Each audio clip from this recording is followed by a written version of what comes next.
With the Testo 270 frying oil tester, you can easily determine the quality of frying oil on site.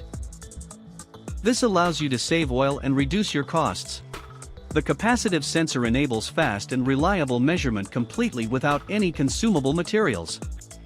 Please observe the following instructions for safe use of the Testo 270 with meaningful measurement results. First, heat the frying oil to a minimum of 40 degrees Celsius and a maximum of 200 degrees Celsius.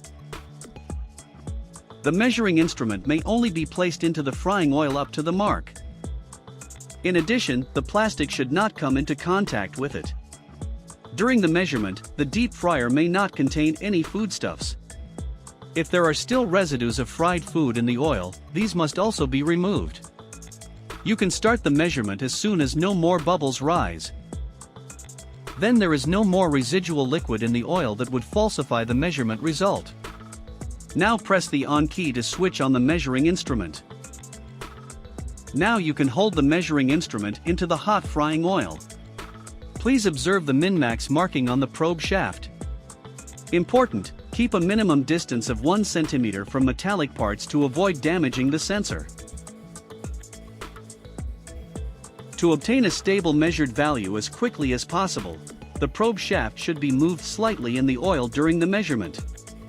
Auto hold in the display indicates the end of the measurement. The TPM value and the display color flash until the final measuring value is reached. As soon as a stable measured value is reached, it is held. To hold the final value, briefly press the hold key. Pressing this key again takes you back to the measuring mode. If you notice deviations in the measurement result, it may be necessary to calibrate or adjust the measuring instrument. You can see how you can easily do both yourself in another video from Testo. Remove the measuring instrument from the oil. Careful! Do not touch the hot probe. Danger of burning. Note the measured value and allow the probe shaft to cool down in the meantime. Then you can clean it with a mild dishwashing liquid or detergent.